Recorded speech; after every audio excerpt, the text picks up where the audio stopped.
So let's talk about another property of harmonic function, which is given as analyticity. Okay. So analyticity.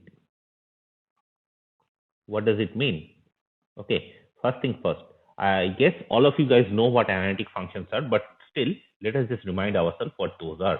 So let's say, so just a small definition. Okay. Definition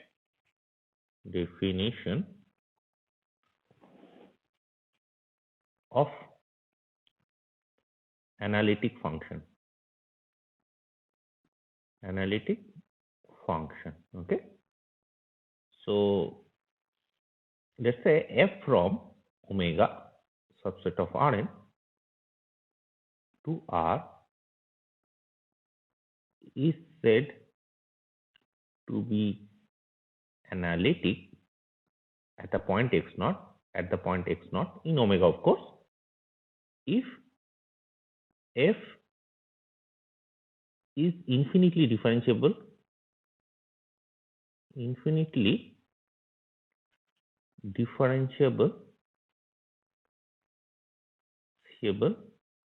at the point x0, and there exists, and so let me put it this way, and it can be represented by a convergent power series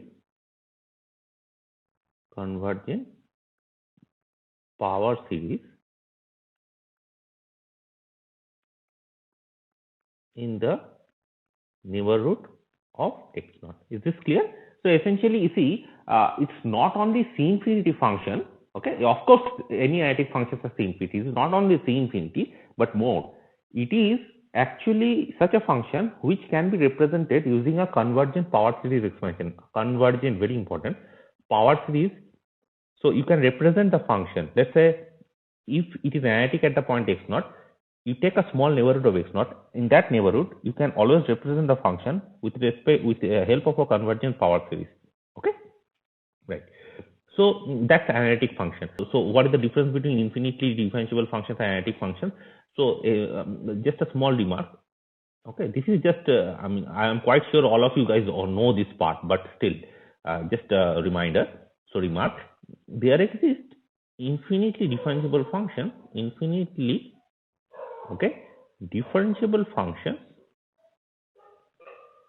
differentiable functions which are analytic, which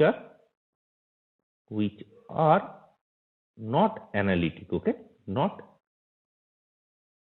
analytic. Okay, and for example, you can just take this function. I am not going to do this, but f from R to R, let's say, okay, given by, I'm not going to prove this thing. I mean, you guys can do it yourself if you are interested.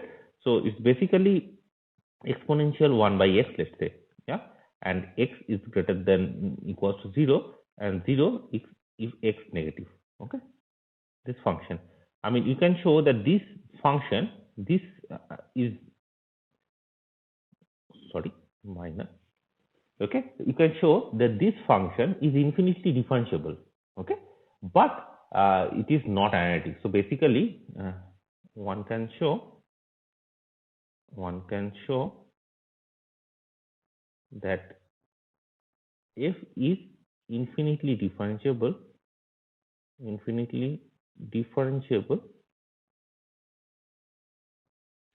at 0, but not analytic there. Okay, so one can show that. So that's the analytic part. What and please remember, whenever we are saying analytic, I mean real analytic. Very important. Okay, because you guys already know that complex analysis is a totally different thing. Complex analytic functions are, any holomorphic functions are basically analytic functions. Okay, so you don't have to worry about all these I mean technical details in a complex case. In a real case, there are C infinity functions which are analytic, which are not analytic. So for example, this one. Yeah. Okay. So the property which I was talking about is this. So this is a property of harmonic function. Another property of harmonic function Now, this thing for this course, what I'm going to do is I'm going to skip the proof of this. Yeah. So this is called analyticity. It says that, so this is another property. It says that let U is harmonic in omega. Okay. Then U is analytic in omega. Clear? So basically what am I saying is this. Initially you have seen, so let me put it in a small note. We know that any harmonic function is infinitely differentiable, right? A harmonic function is infinitely differentiable. Okay. This we have proved, infinitely differentiable. Now what this property says is it is, so what the above says is it is not only infinitely differentiable, but one can represent any harmonic function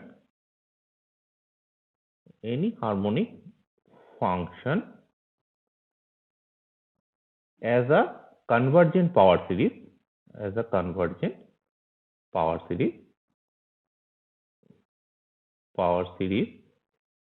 in a neighborhood. This is how do I put it? In any neighborhood of x naught containing omega. So essentially, if it is harmonic, you take any point x naught in omega and you take a neighborhood around that point. You can represent any harmonic function with respect to a convergent power series expansion. Clear? Okay. So very important. It says initially we have seen that harmonic functions are only infinitely differentiable. Here we are saying that it is not only infinitely differentiable, but it is more, that you can represent any part of the function, yeah, with respect to, I mean, you can represent it with the help of a convergent power series, yeah. Okay, the proof of this thing will actually, so proof, I mean, we will not do the proof. I'm just giving you some ideas. What we need to do is we need to use the estimate, yeah. If you remember the estimate on derivatives, this we have to use the estimate on derivative, and with the help of this we want to, and plus some Taylor series expansion. Okay, Taylor series expansion. So as I have told you earlier, we are not going to prove this particular theorem for this class, okay, for this course.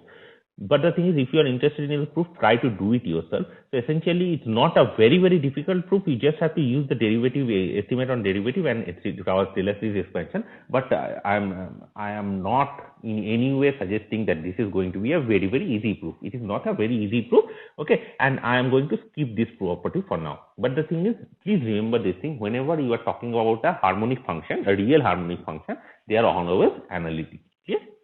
So basically, they are C infinity function and can be represented with respect to a convergent power series expansion.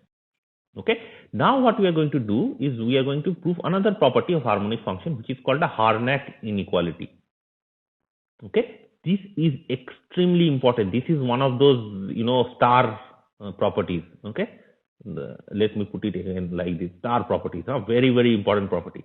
So Harnack inequality. So what does this say? So essentially, this actually compares the value of a non-negative harmonic function. Okay. So essentially, why is this important? So basically, this says that the values of a very important, this one, non-negative,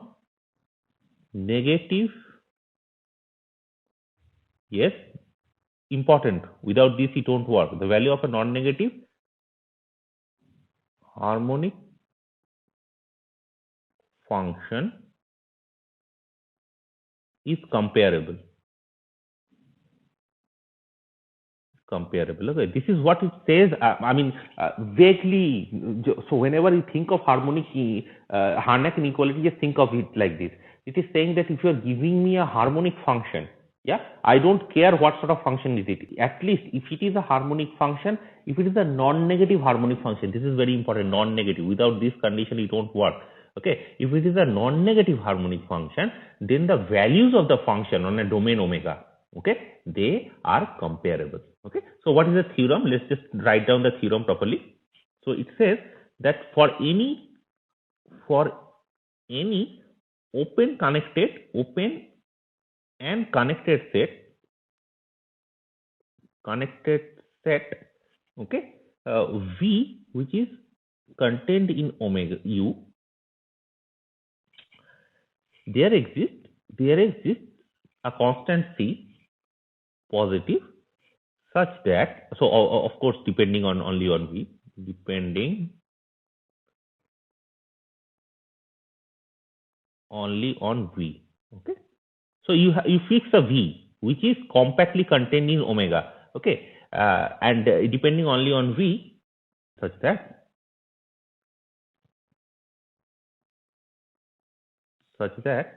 the supremum of U, okay, supremum of U over, so over V is less than equal the infimum of U over V. Okay, and this holds for all non-negative harmonic functions,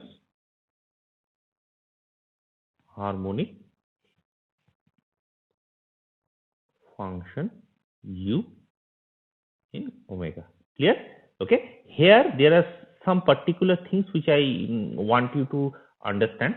Okay, the one thing is this: whenever I am writing V is contained, so some notations which I need you to understand is this notation.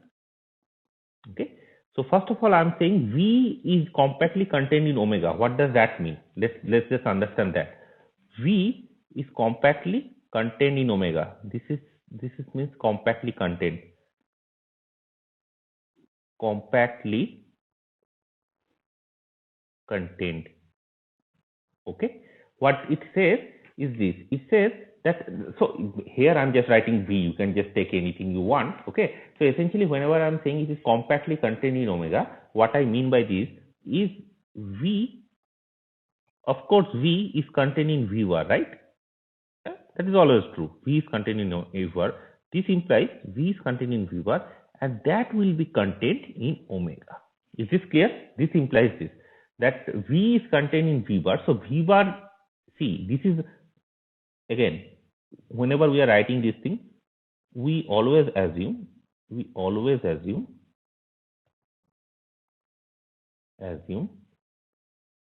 that V and omega are open. Is this clear? We are always assuming V and omega are open. Just think about it for 5 seconds. What I am trying to say.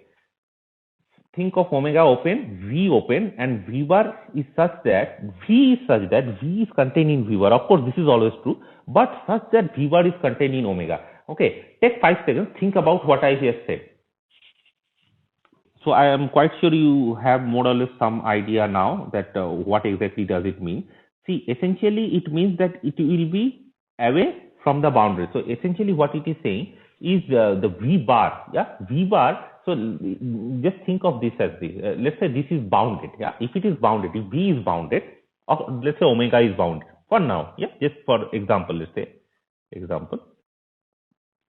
omega is bounded. Okay. Example, omega is bounded, yeah, then V bar is closed and bounded, yeah, that will imply V bar is compact. Okay, so basically it's a compact set which is contained in omega, right? So there is some distance between these things.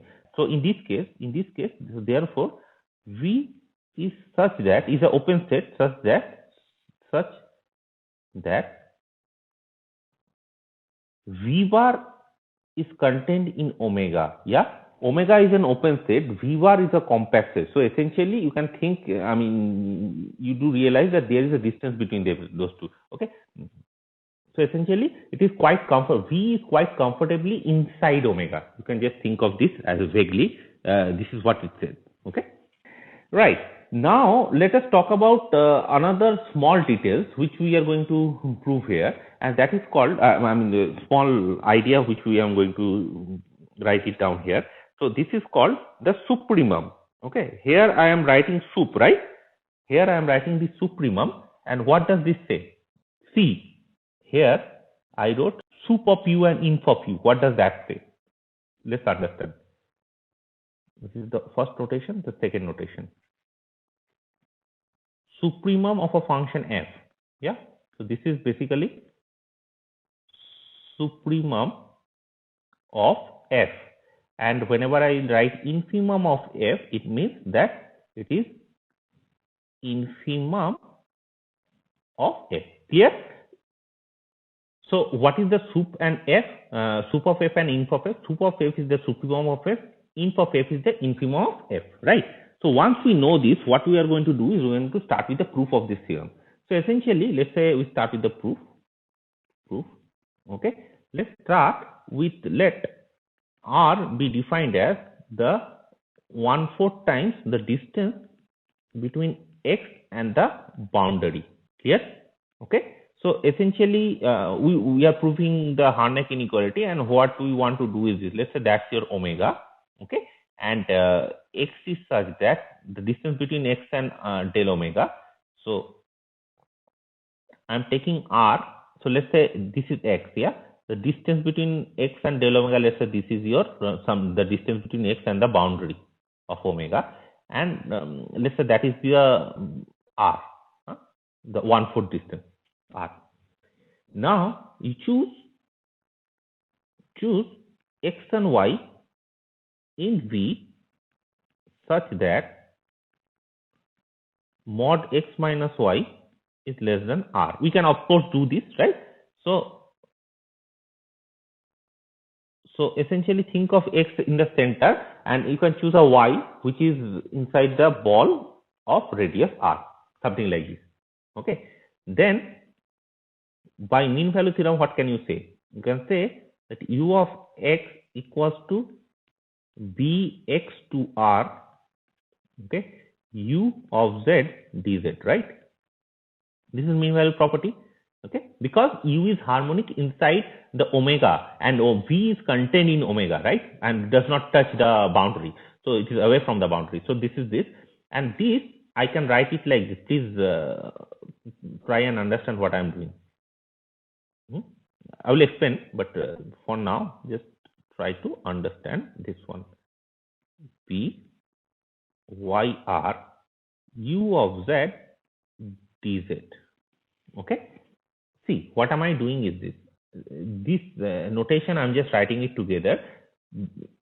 The integral over the ball, that can be written as 1 by alpha n r power n. R is 2r here, so it is basically 2 power n r power n. This I am writing, and here I am dominating this integral of bx to r of u by dominating byr with bx to r, integral over byr with integral over bxr. Why I can do this?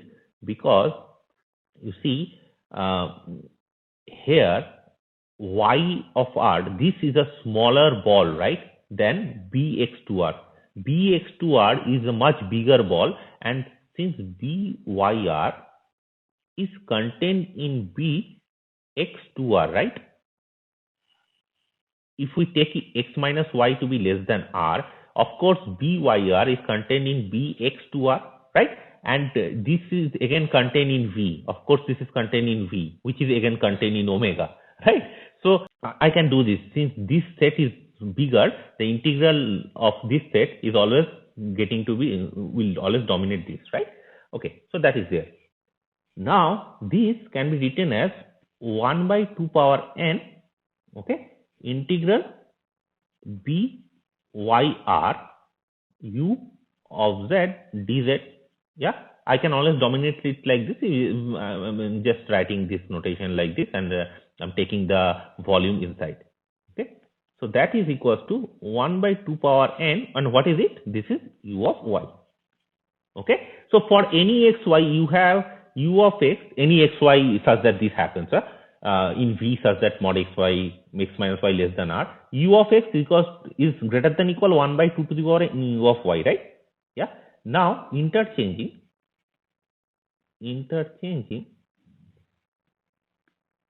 x and y. Of course, we can do this. Yeah, there is nothing special about x and y here. So I can write u of y can always be greater than equals to 1 by 2 power n u of x. Yeah. Hence, for all x minus y, or for xy in V such that mod x minus y less than r, we have 1 by 2 power n u of y less than equal u of x, which is less than equal 2 to the power n u of y. Okay, right? This is always true. Okay, so once this is true, now we are basically done. So now since V is connected, now here one thing I am using, please remember, see, we have assumed that this is a non-negative harmonic function. See, I said it holds for all non-negative harmonic function. Huh? Do you know where am I using non-negativity here? This here non-negativity is important, okay? Because otherwise this may not be greater than equal this. Okay, right. Now since V is connected, this is also important. Huh? Since V is connected and V bar is compact, okay. Why V bar is compact? Because you remember what I said is U is contained. So this is the definition. Huh? V is compactly contained in omega. It means that essentially V is contained in V bar, which is bounded, and is contained in omega, right? V is contained in a compact state V bar. So it means that I didn't write it. Okay, I didn't write it, sorry. So we have to write it compactly contained. So basically compactly contained is V is contained in a V bar which is compact and it is contained in omega. That is called a compactly contained state. Okay. Maybe I can write it here. Sorry, I did somehow I skipped it. So V is contained in a, so omega can be any set, doesn't matter. Omega doesn't have to be bounded, but V is contained in an compact set which is contained in omega. This is what it said. Okay, right. Now, so since V is connected and V bar is compact, here V is compactly contained in omega. So V bar is compact, right? V bar is compact.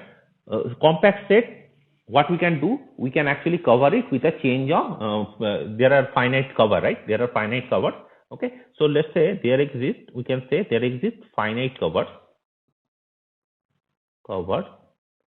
of balls, okay, BIs, okay, and this is I equals to 1 to, let's say, n, okay, of radius r by 2 such that BI intersection BI minus 1 is non-empty. Of course, we can do that. See, essentially what am I doing is this. This is why compactly contained is very important. Otherwise, we can't do this. Compact, since see, omega can be anything, right? It can be bounded, it can be unbounded. But whenever I'm saying it is, this holds, this property, the whole, you can compare the values of a harmonic function in a V bar. It basically says that you just don't look at the whole domain. You just concentrate on a part where it is compact. Okay, concentrate on a compact part, V bar, and in that part we can do this. So that is why, since V bar is compact, you can have a finite cover, right, like this. That BI intersection BI minus 1 is not equal to phi for I equals to 1 to n, of course, and this bi of radius r by 2, that will cover the whole vr. Okay, so then what happens? Then if this happens for any xy less than equal, here you see, for any xy less than equal r, we have proved that this sort of property holds, right? Ui greater than equal, so ui and ux are comparable. Yeah. So then what you can say is ux is greater than equals to 1 by 2 to the power n plus 1, because for every by this is happening. Okay, so ux, it will just get 1 by 1 if you just go on 1 by 1 for every xy. See, x and y, if it is here and here, y connectedness is required, because otherwise you can't connect these two points, right? Now you just take balls overlapping this thing. Okay, do it like this, and after that, after a finite number of points, what will happen is, so let's say n, capital N is that finite number of points. What will happen is you can cover the whole thing down. So, and for every xy in between these two, you have this property that u of x and u of y satisfies this two property. So, for any xy in V, so for any xy in V, okay, you can just write ux is greater than equal 1 by 2 or n plus 1 u of y, and simultaneously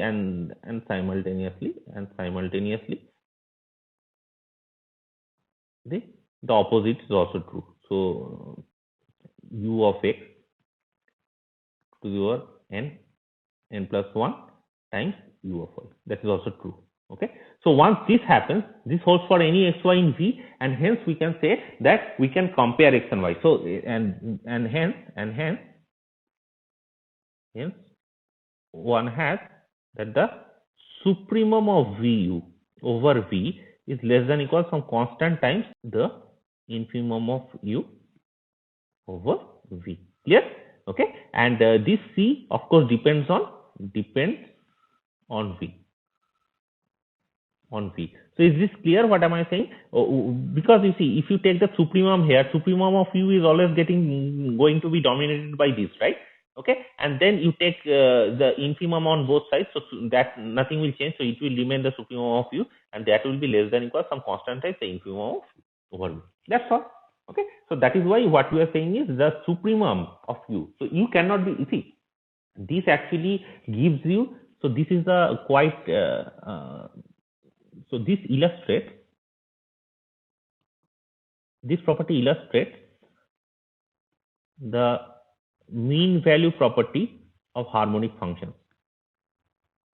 See, what mean value property says is basically in a small ball kind of thing, you can actually average out the value of U, right? That's what it is essentially saying. Here also it is saying the same thing. So basically, let's say in a small compact set, if at one point U is like an infinity and one point it is very small, then the average won't give you the value of U at some other point, right? You understand what I'm saying? For the average thing to work, U has to be quite, homogeneous in its boundary, in the neighborhood. So that is what it is saying, that you can compare U, the value of non-negative harmonic function, okay, in a compact set. You understand? In a compact set, you can compare the values of U. That's what it says, and it is one of the most important properties of harmonic functions. Yeah. So with this, we are going to end this video.